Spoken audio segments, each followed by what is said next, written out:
seorang bapak yang baik gitu. Ya. Pasti pengen anaknya lebih hebat dari bapaknya. Jadinya lagunya harus dipotong ini.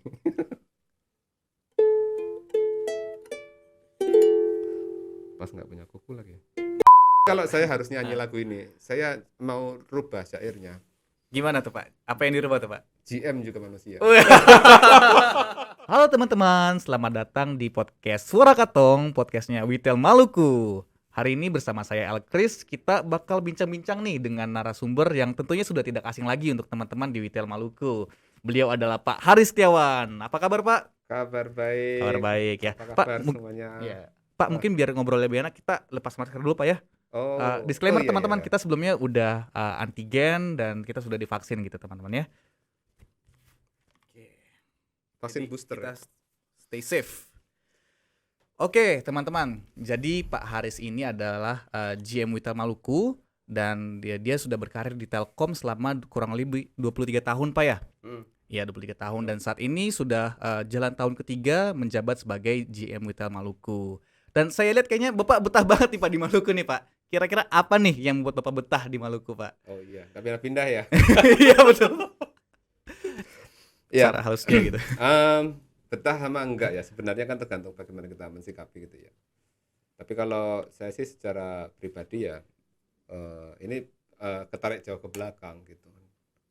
Karena dulu selain pilihan untuk sekolah gitu ya, setelah lulus SMA gitu, cita-cita saya itu memang merantau. Oke. Cita-cita merantau dan pilihan paling gampang waktu itu jadi dokter di pedalaman. Jadi dari dulu memang udah ada jiwa adventure Pak ya, pengen masuk ke pelosok-pelosok ya. Pengen lah, pokoknya keliling dunia, keliling Indonesia gitu memang pengen gitu.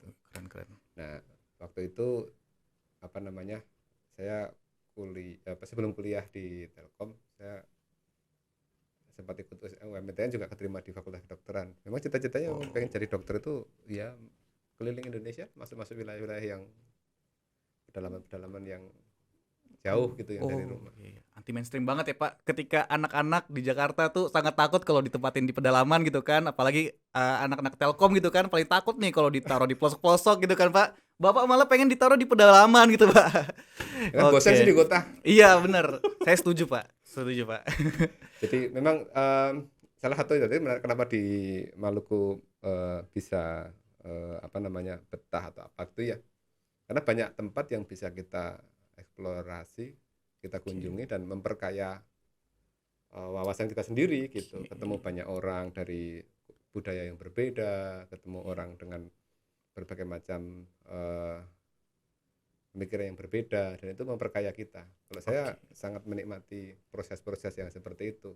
Oke, mungkin bisa disebut ke Pak salah satu tempat favorit nih yang jadi go to place ketika weekend gitu Pak.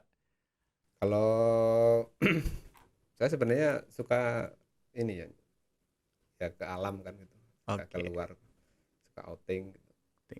Nah salah satu pilihan yang ada di Maluku itu nyelam. Diving ya Pak. Diving, karena mungkin kita tahu di dunia itu tempat karang paling kaya gitu ya, biota laut paling kaya itu di Golden Triangle kan. Dan Indonesia itu tempatnya di wilayah daerah kawasan timur. Nah kalau orang dari mana-mana berkunjung ke Indonesia untuk menikmati sesuatu yang ada di sini, sayang juga kalau kita tidak mencoba untuk menikmati. Jadi seperti itu. Kalau ke luar negeri kan atau ke tempat yang lain gitu ya kita juga pengen ke tempat-tempat yang lain kan, sama seperti orang dari tempat lain berkunjung ke tempat kita gitu ya. Mungkin itu salah satu yang saya lihat dalam tanda kutip kemewahan atau privilege kalau ada di timur itu, menikmati suasana alamnya, tidak hanya yang di atas air tapi juga di atas permukaan gitu misalnya, tapi juga di dalam laut. Di laut luar biasa di timur gitu. Ya, jadi buat teman-teman semua ya, mungkin ada yang mencari kerja takut penempatan di pelosok-pelosok, jangan takut, pasti di suatu daerah tuh ada kekayaan tertentu yang bisa kita nikmati Pak ya. Iya kan tidak selamanya di satu tempat kan. Iya itu betul. Tidak selamanya kan, itu yang perlu mungkin dicari gitu sebenarnya. Rahasia apa sih dalam satu penugasan itu yang mungkin membuat kita merasa lebih kaya gitu ya, lebih dapat enrichment dalam berbagai macam pengalaman hidup, Iya, dan betul. itu eh, bisa dinikmati gitu, bisa dinikmati, tergantung kita lah bisa nggak mensyukuri gitu. Kalau Iya. saya begitu. Oke, Pak, mantap. Pak, saya mau flashback nih, Pak. Tadi Bapak bilang Bapak sebenarnya bisa aja jadi dokter kalau mau gitu. Hmm. Tapi kenapa Bapak akhirnya jadi masuk Telkom gitu, Pak? Simple tuh. Gimana, Pak? Sekolah di Telkom gratis. Oh. Karena Telkom nggak bayar kan. Iya, Kalau iya. jadi ya biasalah kita kalau dapat beasiswa. Kita kebetulan kan waktu masuk ke Telkom kan ada pilihan beasiswa kan, full beasiswa full. Saya masuk di situ. Ya sudah, pilihannya bayar atau gratis, ya tentu pilih gratis. Pilih gratis ya. Tetapi ada satu momentum gitu ya, ada satu momentum dalam perjalanan saya bekerja itu, dalam kejadian ini bekerja itu, ada satu momentum di mana saya merasakan kayak dejavu gitu. Mimpi saya sudah tercapai, bahwa saya itu pengen menikmati suasana yang waktu saya kecil di umur 17-18 tahun, saya pengen keluar dari lingkungan yang saya kenal waktu saya kecil gitu, terus mendapat sesuatu yang baru.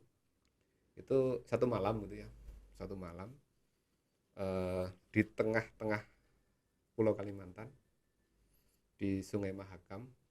Kita dari perjalanan dari Samarinda ke arah Melak, namanya daerah Melak di Kalimantan. Itu naik apa, kelotok perahu di kecil sungai, ya. Iya, masih iya. perahu di sungai yang atapnya itu papan gitu, dan memang banyak penumpang gitu. Dan saya memilih pada waktu itu perjalanan malam hari, saya memilih naik ke atas karena alasan pengen lihat bintang, lihat segala macam itu. Di tengah hutan ya, di sungai yang sangat gelap, hanya lampu dari kabel yang kelihatan, itu terasa sinar dari bintang itu menyinari kita. Oke.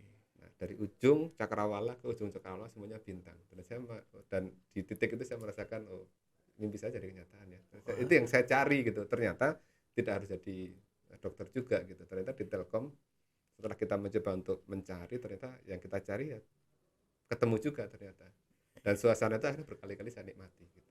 Jadi ini dreams come true ya, Bapak ya. Ya betul. Iya, Jadi Pak. ya begitulah. Ternyata memang berawal dari harapan, dari cita-cita, keinginan kan gitu. Ya. Ya, kita punya keinginan, kalau kita mungkin terus-menerus kita pegang, kemudian kita konsisten untuk mencapai, ya kemungkinan Akan membawa jalannya sendiri, Pak ya. ya akan tercapai. Iya, iya, baik, Mungkin Pak. begitu. Berarti Bapak penempatan pertama di daerah mana ya, Pak? Saya dulu Telkom di Kalimantan sempat sekitar 11 tahun lebih. Oke, 11 di tahun Kalimantan tepatnya di mana, Pak? Di provinsi mana?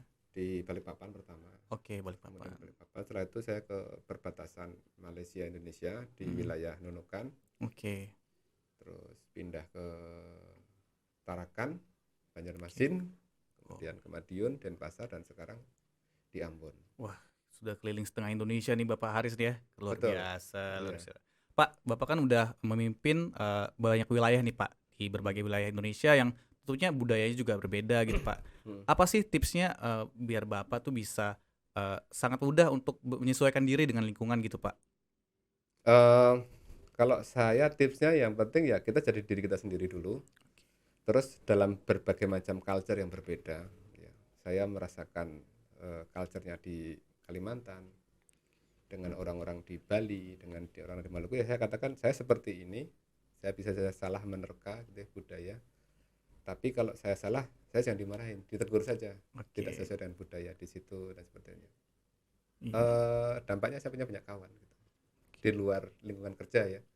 Di luar kerja banyak sekali kenalan, sahabat, kawan yang bahkan sampai dengan sekarang teman-teman yang ada di Kalimantan Timur, di Kalimantan Selatan itu masih Keep in touch ya. Oke, luar biasa. Pak, jadi ketika Bapak misalkan ditempatkan di suatu tempat yang baru nih Pak, pasti Bapak ada aja menemukan habits atau kebiasaan yang Bapak nilai mungkin buruk gitu ya, yang dilakukan oleh masyarakat tersebut. Tapi bahkan mereka sendiri pun nggak tahu kalau yang mereka lakukan itu buruk gitu Pak.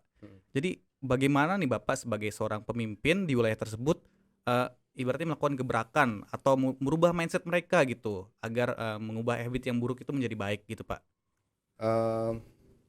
Baik dan buruk relatif ya, tergantung dari Oke. kacamatanya mana kan gitu kan. Cuman ada common value kan, common value. Jadi sekarang saya juga berproses juga untuk menemukan bagaimana sesuatu kalau misalnya tidak sesuai dengan kita.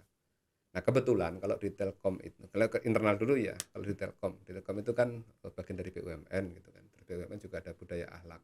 Oke. Jadi lebih mudah sekarang karena kita tinggal mengikuti panduannya, ada core value, core kan inti kan, Ya. nilai-nilai inti yang kita yakini. Mungkin kalau di dalam banyak hal gitu di komunitas lain atau di keyakinan seseorang yang lain, value itu kan sesuatu yang diyakini dalam hati gitu kan, Ya. diucapkan dan kemudian dilakukan dalam perbuatan sehari-hari, apa yang diyakini sebagai sebuah value yang baik kan gitu. Nah kalau pada umumnya mungkin semacam ya nilai positif lah, kejujuran, persisten untuk melakukan sesuatu dan segala macam, nilai yang positif gitu. Nah pada saat kita menemukan seseorang yang eh, mungkin dari kita memandang kayak agak kurang pas gitu, saya selalu mencoba untuk menggali pola pikir gitu. Mindsetnya bagaimana sih gitu. Jadi dari mindset itu nanti bisa dikembangkan karena sebenarnya banyak orang yang menurut saya ya, dari beberapa rekan yang saya temui di beberapa tempat itu memang satu tempat dan tempat lain berbeda, tapi pada umumnya value itu sama. Oke. Value itu sama lah, yang namanya nilai-nilai baik itu sama. Hanya saja keinginan atau mungkin kemudian wujud real dari untuk mencapai sesuatu yang baik itu antara satu orang dengan satu orang lain pribadi ini itu berbeda. Kadang-kadang pengennya begini kok tindakannya begini. Nah itu yang kita coba Teruskan. luruskan dari pola pikirnya gitu.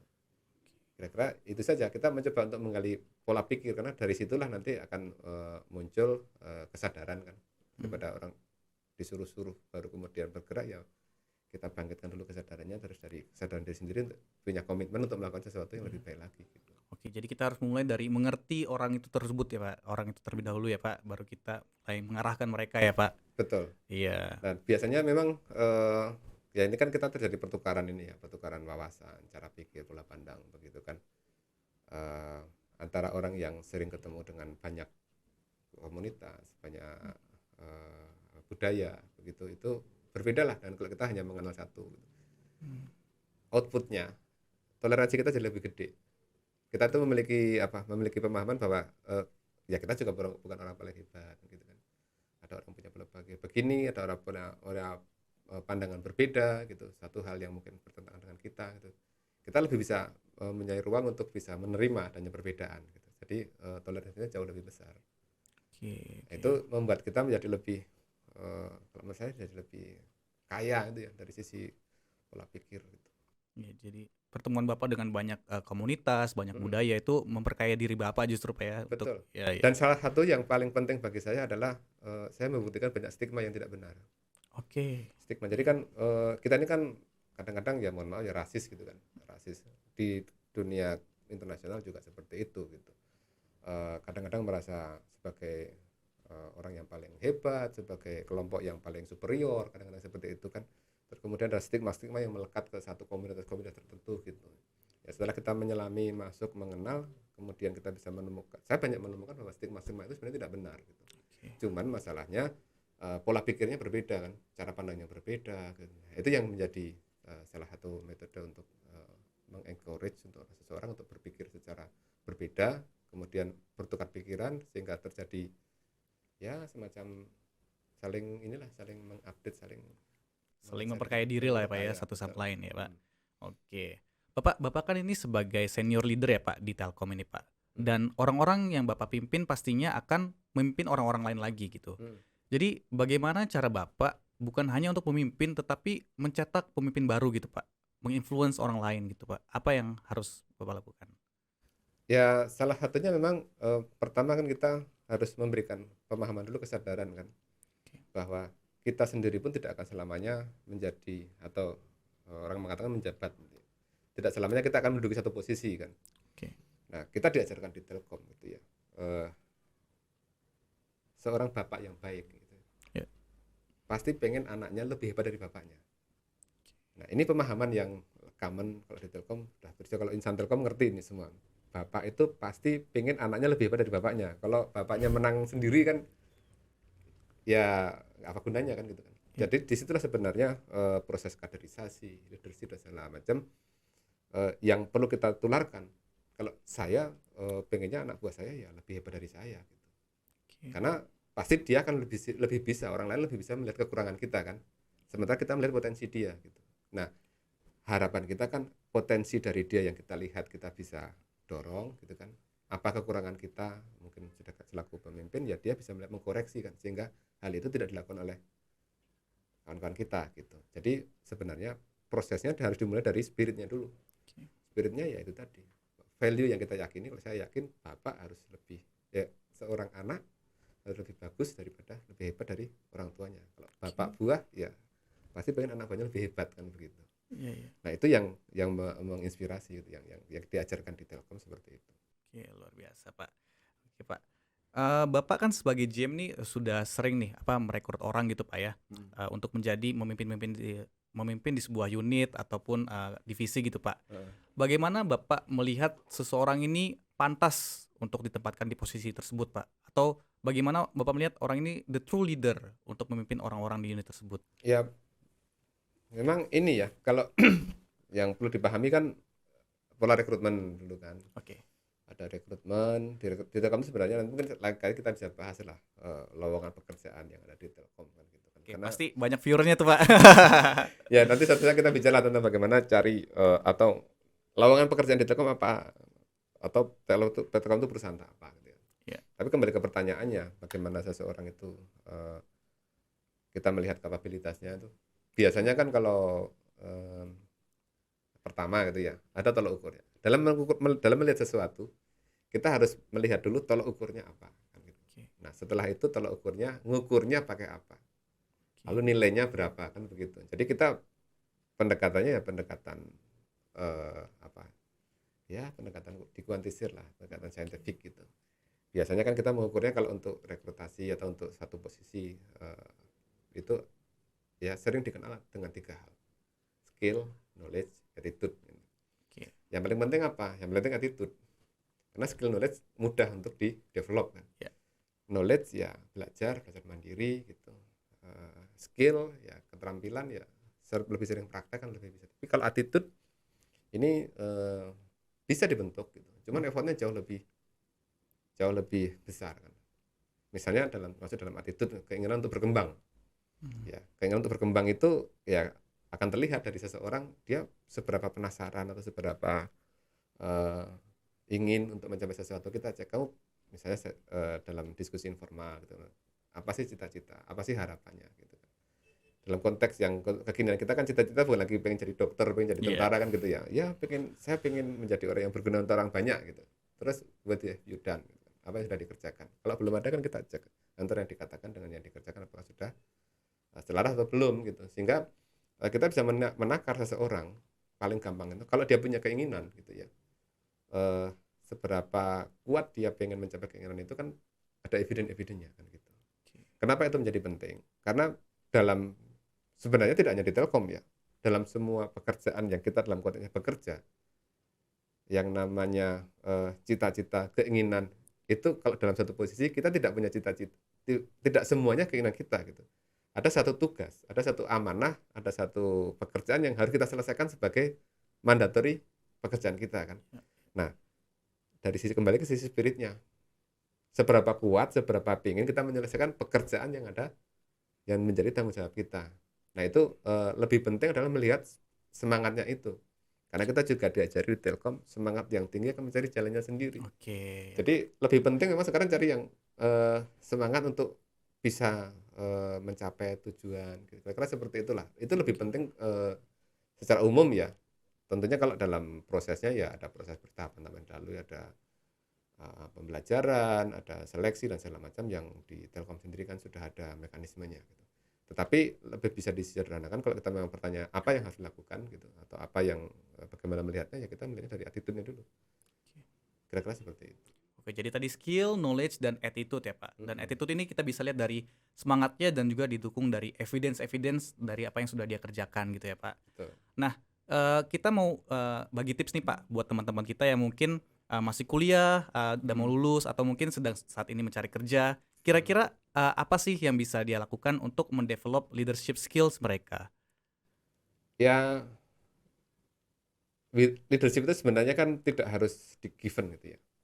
Developing leadership within you gitu kan. Ya, seseorang itu bisa memimpin itu kalau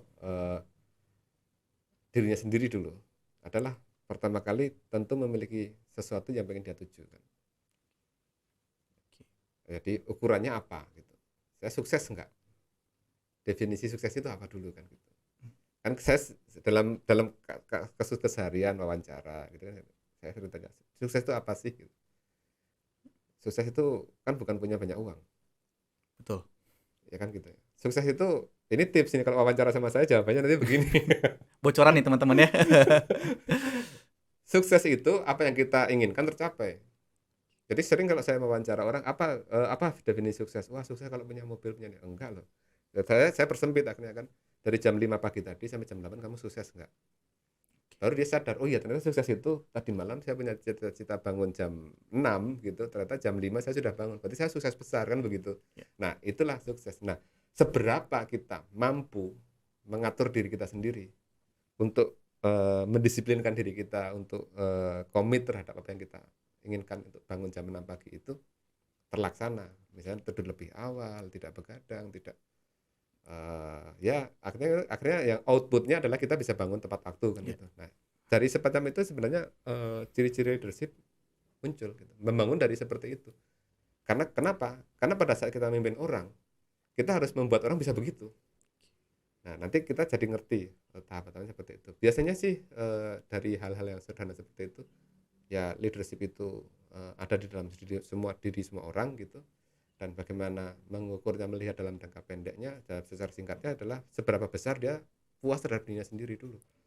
Kalau dia terhadap diri sendiri aja nggak puas, ya susah kan untuk membuat orang lain ikut dia, kemudian follow bahwa dia akan menjadi lebih dapat mencapai tujuan lebih banyak gitu. Menurut saya begitu. Oke, jadi kita harus mulai memimpin diri sendiri dulu ya Pak. Dan Betul. kita harus merasa sukses gitu. Apa yang kita inginkan bisa tercapai gitu. Baru dari situlah jiwa-jiwa kita untuk memimpin orang lain bakal muncul gitu ya Pak.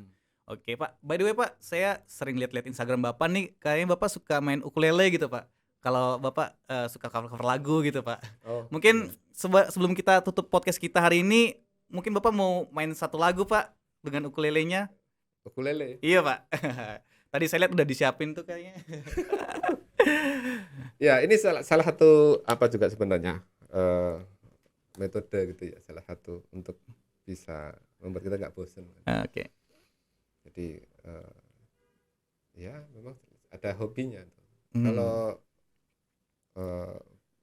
Bro L ini hobinya apa? Aku sih suka main musik juga sih kayak Bapak sih Pak. Mungkin Mungkin kapan-kapan kita bisa cover lagu nih kayaknya. cover lagu. Duet ya Pak.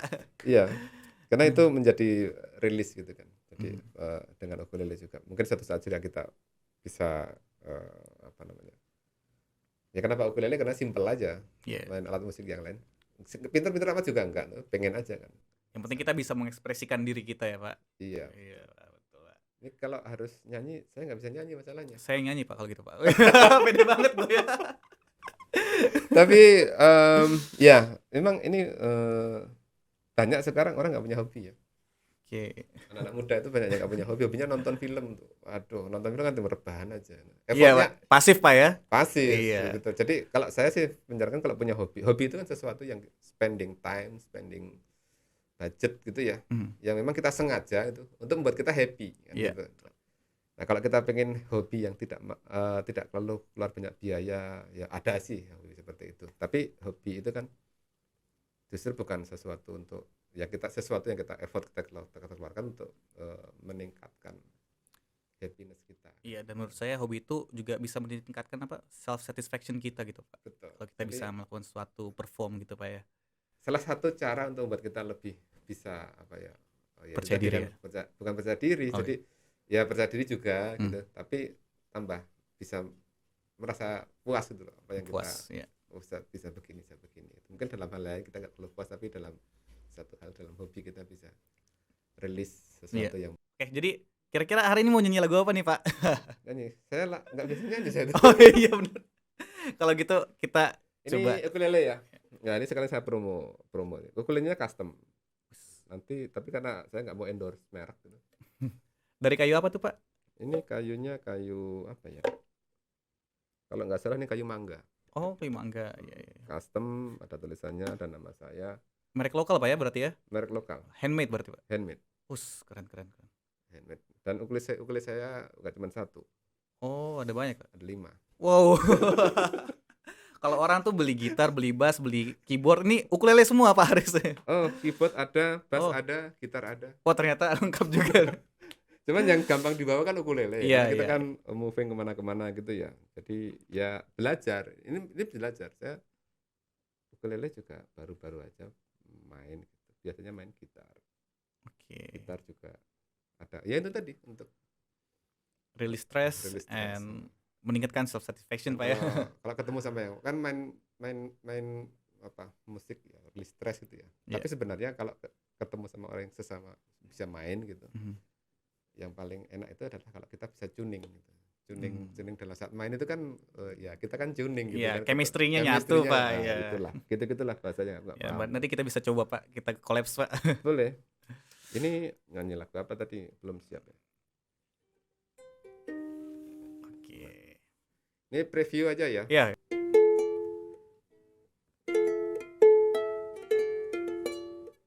Nah, itu lagunya rocker juga manusia. wis mantap. Tapi kalau saya harus nyanyi lagu ini, saya mau rubah syairnya. Gimana tuh Pak? Apa yang dirubah tuh Pak? GM juga manusia. Wih. Jadi kalau Setuju, nanti setuju. ada yang ketemu saya, minta lagunya saya cover lagu rocker juga manusia, saya ubah. GM juga manusia. GM juga ya. manusia kan gitu. Jadi intronya aja kita mainkan sebentar.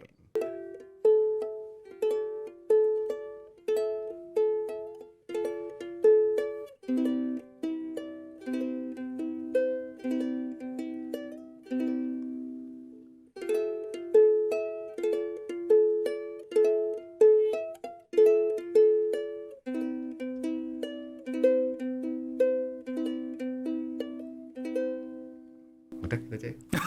Saya kira Bapak mau lanjut nyanyi GM juga manusia gitu kan. Saya udah nunggu masuk nih Pak. Oke, mungkin di podcast selanjutnya kita bakal cover lagu GM juga manusia dengan Pak GM ya. Oke, kalau gitu terima kasih Oke, Pak Haris terima atas kasih. waktunya. Gila, Oke, sangat siap. bermanfaat banget nih tadi tips-tips dari Pak GM tentang bagaimana kita bisa menjadi leader, bagaimana kita bisa menjadi pemimpin gitu. Yang pertama, pemimpin itu dimulai dari memimpin diri sendiri gitu ya, Pak. Oke, kalau gitu terima kasih Pak Haris Terima sekali lagi atas kasih, waktunya. sama-sama. Sampai bertemu lagi di podcast-podcast selanjutnya dan jangan lupa like and subscribe di channel Suara Katong. Sampai jumpa. Sampai jumpa.